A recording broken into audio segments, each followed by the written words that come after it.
Well, indeed, a very good afternoon to you and welcome to KTN Live at 1 on this Wednesday, the 11th day of April 2012. I'm James Karani and KTN Live at 1 starts now. The Kenya National Commission on Human Rights has called for the speedy investigations into the assassination claims against Prime Minister Raila Odinga. KNCHR officials say security apparatus in the country should handle the matter with the seriousness that it deserves. Nonetheless, they've called on the two principals to move and quell the emerging tensions, especially between Luos and Kisis over the assassination claims. Kenyans are concerned. Anyone we hear about assassinations because of the previous history in this country, we get concerned. It is not something you take lightly, but we insist that procedure must be followed, the right thing must be done, people's rights must be protected, and the Prime Minister's rights as himself, which of course he has the right to life like everybody else, must be protected. So it requires a procedure to be followed to establish what is a position.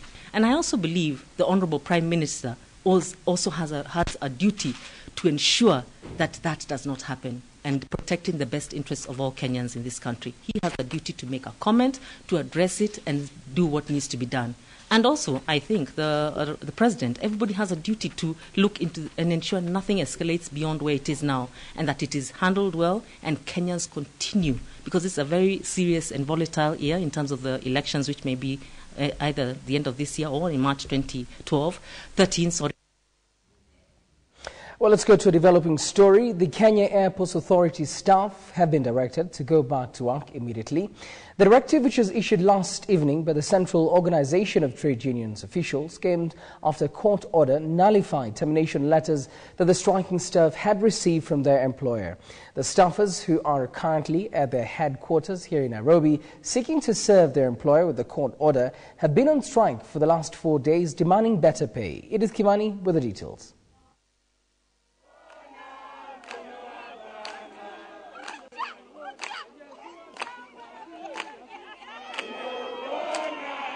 Tuesday was a long day for the Kenya Airports Authority staff, who waited almost 12 hours to get directive from the Central Organization of Trade Union officials on their strike. The uniformed staffers chanted solidarity songs into the evening until KOTU officials arrived with a court order that will see them resume work. Mahakama imemwagiza mwajiri wenu awape ruhusa isiyo na conditions yoyote kurejea kazini kesho mara moja. The striking workers had been given the axe by their employer, who claimed their strike was illegal. However, the court order that was presented by KOTU directed that all termination letters that had been issued to the staffers be ignored. Iwapo kuna mfano wa barua ya kufuta ambayo alikuwa amepeana, ule mfano wa barua hauna nguvu zozote. Na tena CBA tutahakikisha imekwisha sawa sawa, nyongeza yenu iko sawa sawa na mmepata pesa zenu. KOTU officials and Ministry of Labour officials are expected to meet on Thursday to draw a return to work formula for the striking staff. The Kenya Airports Authority management is also scheduled to appear before court to answer to claims made by their employees. It is not clear if the staffers will get the pay rise that they went on strike to demand, although Francis Atwoli, the Secretary General of KOTU, has assured them that this will be looked into. Edith Kimani, KTN Live at 1.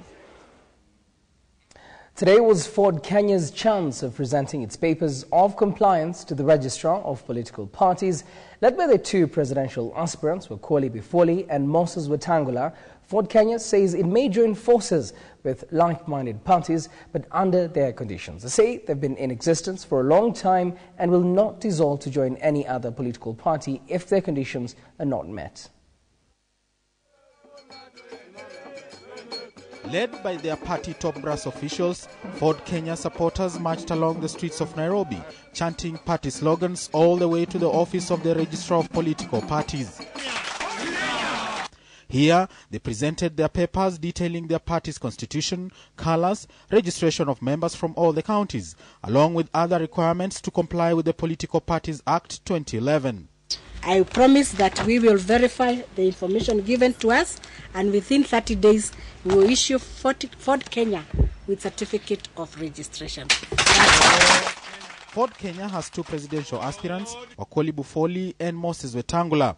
Let's support our presidential candidates. Wetangula is a strong candidate, Wakoli is a strong candidate. We're going to sort the two out very soon and get one of them to carry the Ford Kenya flag.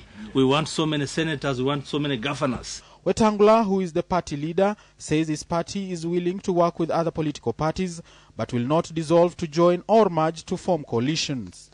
We are the second oldest party in Kenya. And if you want to apply simple logic, rivers don't join streams. Streams join rivers. We are the river. Ford Kenya did not field a presidential candidate in the last general election, but sponsored PNU's Mwai Kibaki, with whom they teamed up with other political parties to form the PNU side of the coalition. Aaron Ocheng, KTN at 1. Well, the National Social Security Fund and SSF is gearing towards a transformation path.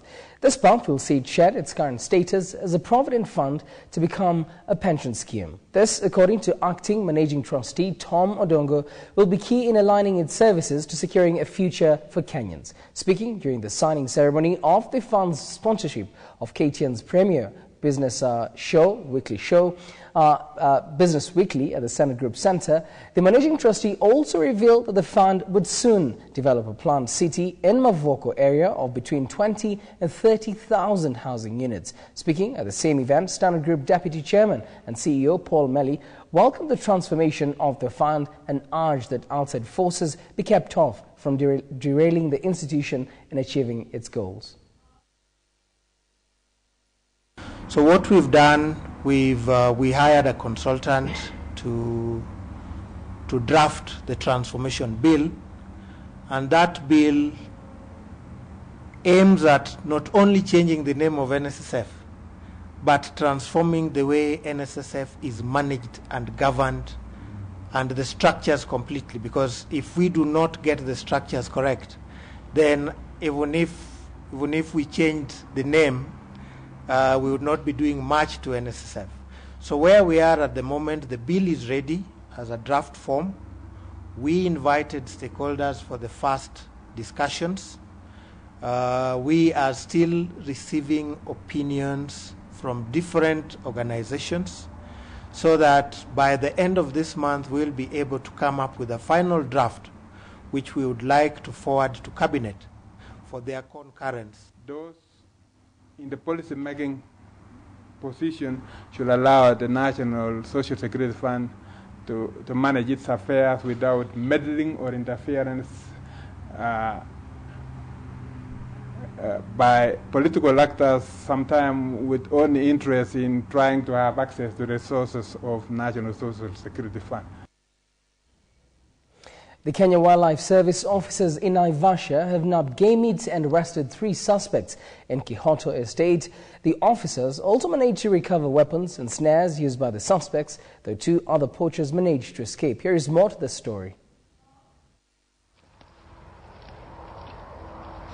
The current drought that has hit parts of Naivasha has seen an upsurge in cases of poaching and game meat trade. According to the Kenya Wildlife Services, the drought has seen wildlife move from game parks in search of water and pastures, making them vulnerable to poaching.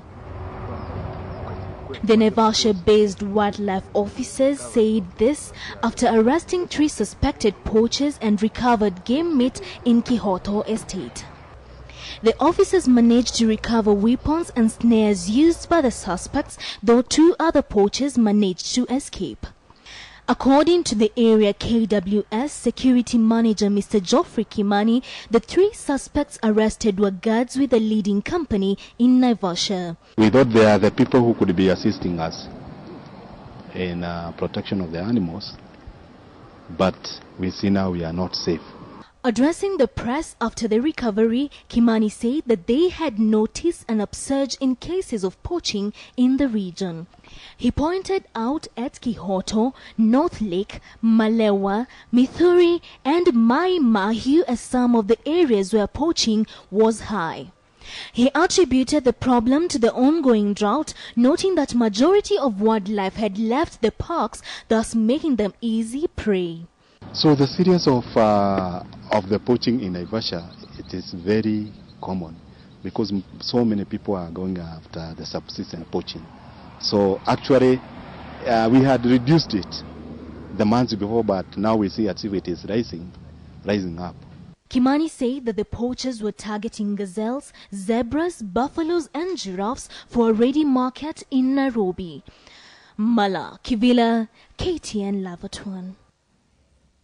The Kenya National Commission on Human Rights has condemned the brutal beating by police of a young man in Trans Nzoia who had been arrested by GSU officers in Kerita camp for alleged cattle rustling. The KNCHR says the government should move fast to address the impunity in our police force to ensure it satisfactorily fulfills its core mandate of enforcing the law while upholding the rights of suspects and Kenyans at large. We demand the following actions to be taken: that the officers responsible be subjected to a court process, and in accordance with Section 234 of the Penal Code, charged with assault causing grievous bodily harm, the maximum penalty of which, according to the Penal Code, is life imprisonment. 2, that the state should not subject the Ribo family to any court processes while seeking compensation, and should initiate talks with clear steps on compensation, from medical to any other material support. The footage is already public. Thus, the state cannot deny participation of state security agents. Well, here's a story that's very similar to the one that you've just read out to you.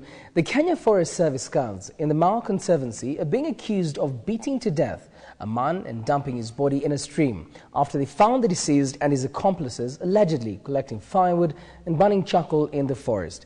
The deceased's body was discovered in the stream 3 days later after his death. This is after his family raised concerns on his whereabouts, leading to a massive search for him. The incident has been condemned by human rights organizations, which now want the officers responsible for the death to be arrested immediately and charged. The deceased, Mr. Joseph Kisiele Kones, a 40-year-old father of 7 children, was arrested when he attempted to flee from the where he was burning charcoal by the said officers. This was on March 31st. He was found with 4 others people in the area that is considered as Mao Forest Conservation area. While those arrested together with him were taken to court, Mr. Kones could not be accounted for 3 days. He was later found dead in the forest in a small stream at Chematich area. Eyewitnesses confirmed his arrest and alleged beatings by the officers. Being a public interest matter, in the event that government does not take seriously the demands that we are making enough, it's going to fall square on our shoulders to take it up as a public interest litigation issue. We'll go to court to see to it that the families that have been affected, especially those like this case that have come out and spoken out, are access justice. Well, and of course, those charges are being made against the Kenya Forest Service guards. The Cabinet Subcommittee on ICC Matters has failed to give the Defence Committee a comprehensive report on the authenticity of the alleged UK dossier. Internal Security Minister George Saitoti says that his team was relying solely on police investigations on the document. Police Commissioner Matthew Itere yesterday told the committee that his team could not determine the authenticity of the document after hitting a snag in the probe. Saitoti was tasked to explain his subcommittee's mandate, with the Defence Committee not being convinced that his team has no capacity to fully probe the issue. Given the fact that our committee or our subcommittee has got no investigative powers, even capacity to delve into these kind of investigations. Our committee depends entirely on the investigations carried out by the police. I would want to ask whether the UK government has funded ICC. Number of countries all over the world there are a number of them who make donations to the ICC. But at this particular time, I cannot give you the disaggregated amounts. Now, on a rather interesting note, a man who pleaded guilty to fraud offences in Mombasa has been sentenced to serve 1 year in jail by Mombasa Senior Resident Magistrate James Ombura. Zuma Chikolololo, the accused, admitted that in January this year in Mombasa, he conned a businessman 2 mobile phones worth 10,000 shillings. The incident was later reported to the area police, who, after investigations, had the accused arrested. This is, however, not the first time that Chikolololo has been accused and punished for fraud. Just last year, the magistrate recalled that he had put the same man, Chikolololo, on probation after he committed a similar offence in which he gave stones as payment of some items he'd stolen from another business in Mombasa. Of course, a serious matter, but also very funny. Let's cross our borders and head straight to the U.S. They'll be having their general elections this year, and Rickson Torum's announcement last